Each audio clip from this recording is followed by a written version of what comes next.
Yeah. Double kills are a thing. That is true. I get lots of double kills. It was like that. You're taking the place. Yeah. If you don't defend, you get a free shot in. Where this all came from, so you go back a couple hundred years, okay, and you have basically, you have the Spanish and the Italian school, and the French school of things. The Spanish and the Italian school, they call separate countries, single countries. So throw a slow shot at me. Stesso tempo is, my parry and my attack are the same move. Okay, so it's single time, one thing. The French school, do it again, do it tempo. 1, 2. That was right on there. Which is, guess who got in charge of what the modern I was rules are about just seeing. I knew it was the French. That's why you have right of way. Because you must defend first, then you can kill them.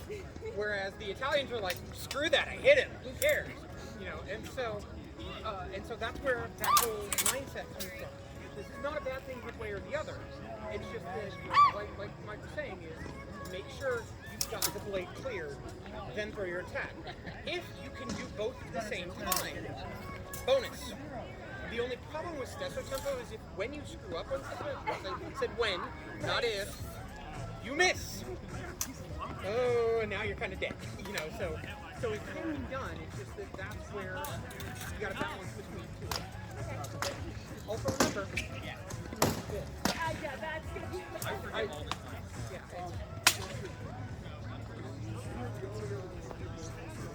Oh, yeah, you want to go with him? My arm's killing me.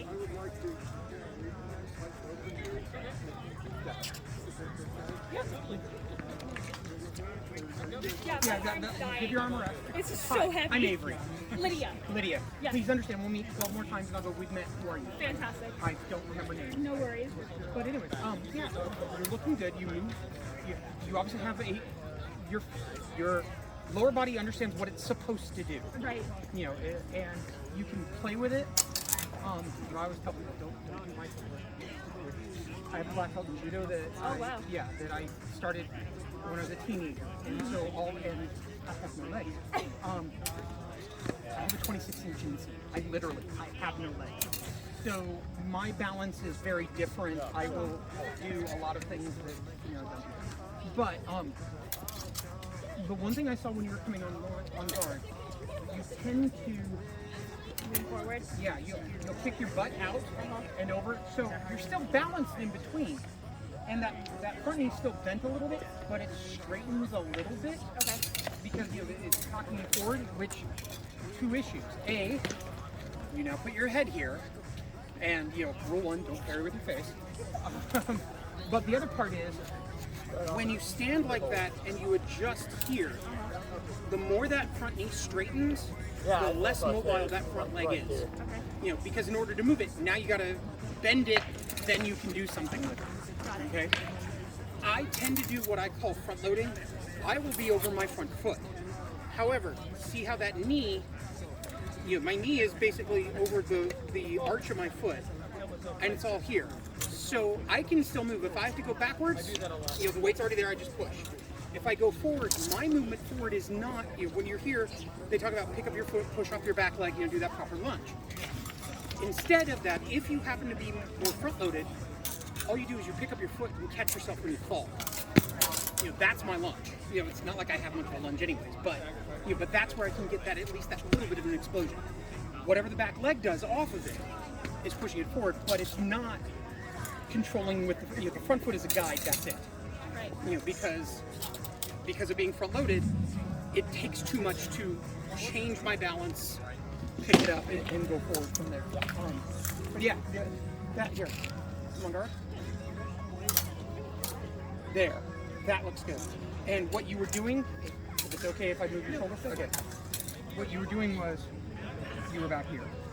And all of us out here, we're going to look at that and go, head.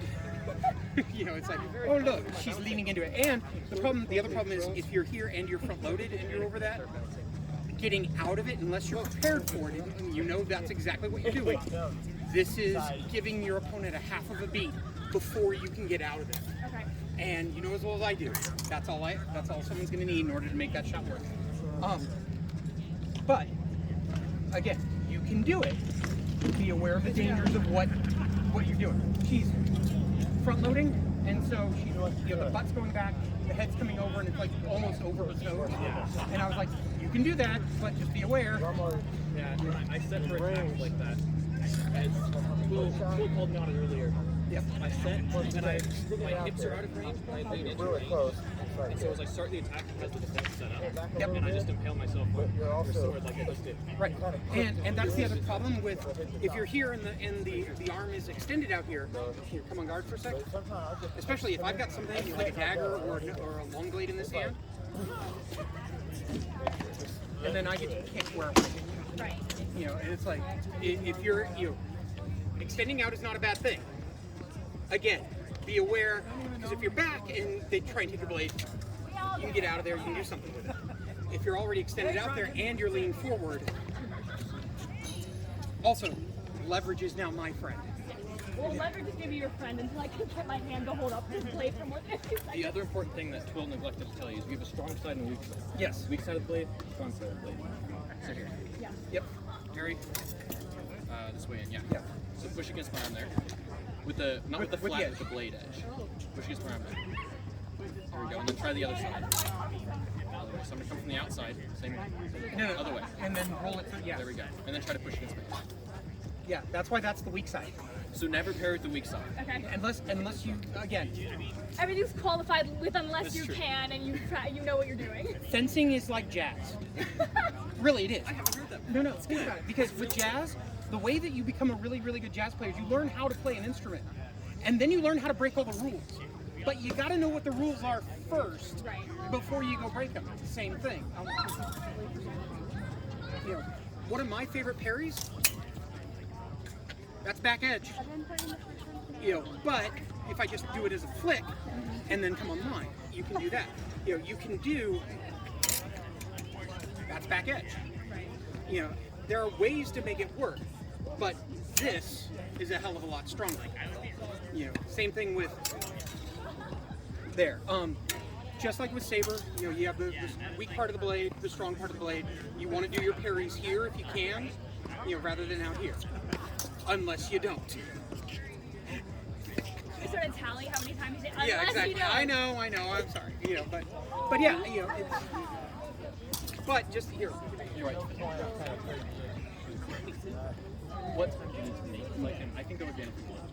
No, I want to go against this.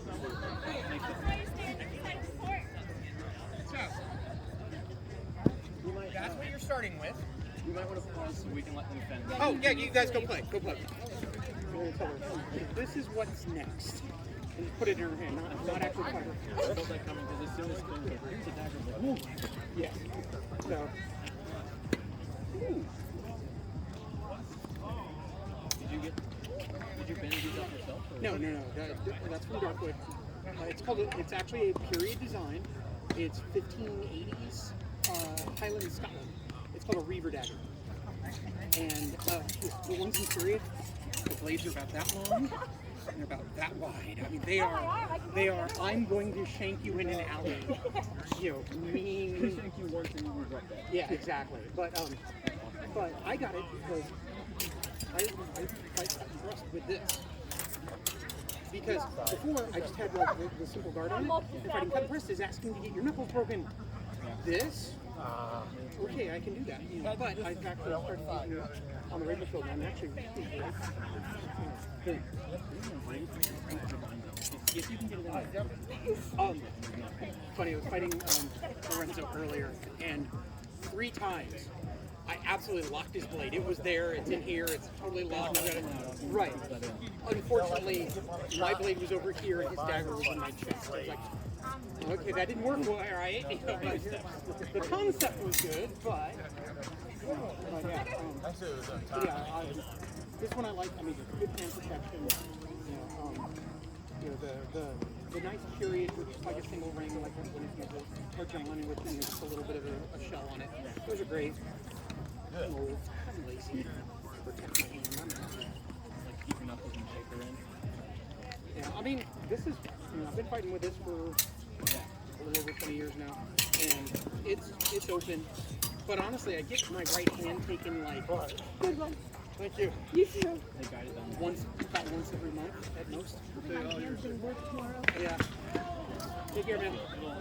Okay, so a couple things for you to help. First off, Avery's really good. I believe it. I fake it. Okay, so you're gonna end up with this muscle's gonna be not happy, and that muscle's gonna not be happy. So 20 years ago, actually at this point, 23 years ago, when these first came out, okay, before that we used foils and epes because that's all we had, okay. My old epe that I learned how to fight with, the entire thing, and I had one of those really heavy, expensive brass guards. The entire thing weighed 14 ounces. This is almost 3 pounds. I can tell. Right, and the problem was we were also used to doing the little foil and epee moves, and then we got these, and we tried to do those, and so for like 3 years, the injury of choice was tennis elbow and carpal tunnel, because don't work like that.